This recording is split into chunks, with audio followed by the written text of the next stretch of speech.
Hello everyone, welcome to Desert Succulent, and for today, I would like to give you an update dito sa ating location. So, it's officially spring. So, tapos na yung winter although nagbi-below zero pa rin yung temperature. So, kumbaga nasa transition pa rin tayo.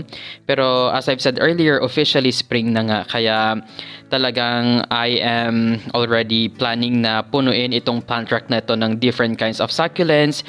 Yung mga succulents na hindi pa rin natin natatanim, finally, pwede na natin silang itanim. And look at this one, yung iba nating mga succulents, napansin ko na nag-start na nga silang mag-flower or mag-start to produce some anong tawag dyan, parang they're about to bloom anytime soon. Ayan talagang kumbaga hudyat na yan na spring is finally here. So, kung nung winter is their dormant season, talagang wala masyadong growth sa kanila. Ngayon, napansin ko na talagang nag-start na sila mag-flower and medyo bumibilis na din yung growth ng iba nating mga succulents. Kaya I really need to plant them or pot them as soon as possible. So, lahat ng mga succulents na naka-air dry, we have to repot them or else baka mag-ethiolate sila.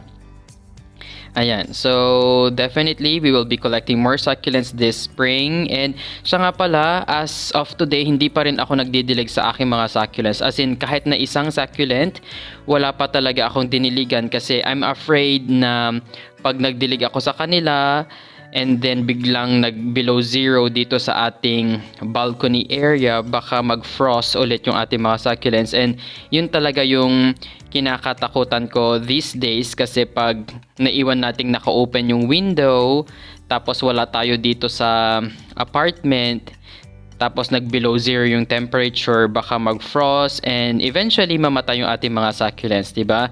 So, aside from that one, iniisip ko rin na maglagay ng mga succulents dito nga sa aking bedroom kasi, as you know, number one, very limited lang yung ating space dito sa ating apartment and ito lang yung area na nakaka-receive ng sunlight kahit na papano. And so, maganda sana kung dito tayo magse-set up ng ating mga succulents. Ayan. Pero, syempre, ayaw rin naman natin na we will be breathing in yung mga fertilizers or yung succulent soil na nandito nga.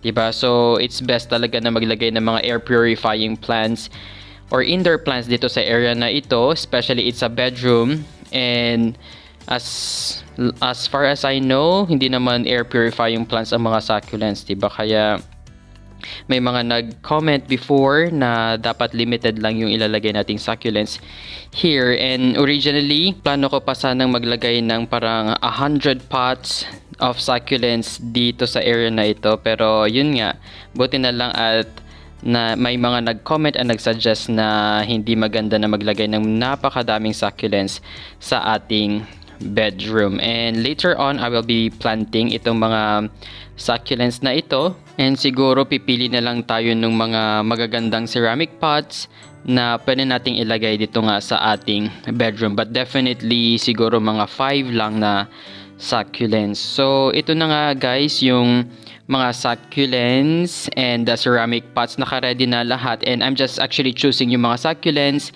na perfect dito nga sa ating mga planter. So, mostly ng mga succulents na nabili natin before, medyo malalaki sila and hindi talaga sila appropriate or kasya dito sa mga ceramic pots na ito. So, kumbaga, medyo maliliit itong ating ceramic pots. Hindi naman ganun kaliit, pero kumbaga, basta sobrang lalaki kasi ng mga ibang succulents na naiwan and we need to buy a bigger pot for them. Ayan. So, talagang medyo nahirapan akong mamili kung anong mga succulents ang itatanim natin dito nga sa nabili nating mga pots previously.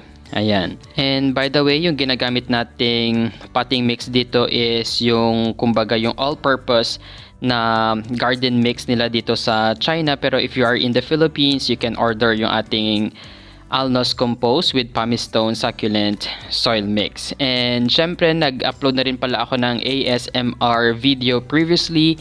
Kaya if you wanted to watch the whole video of our repotting, you can just simply watch yung ating previous videos.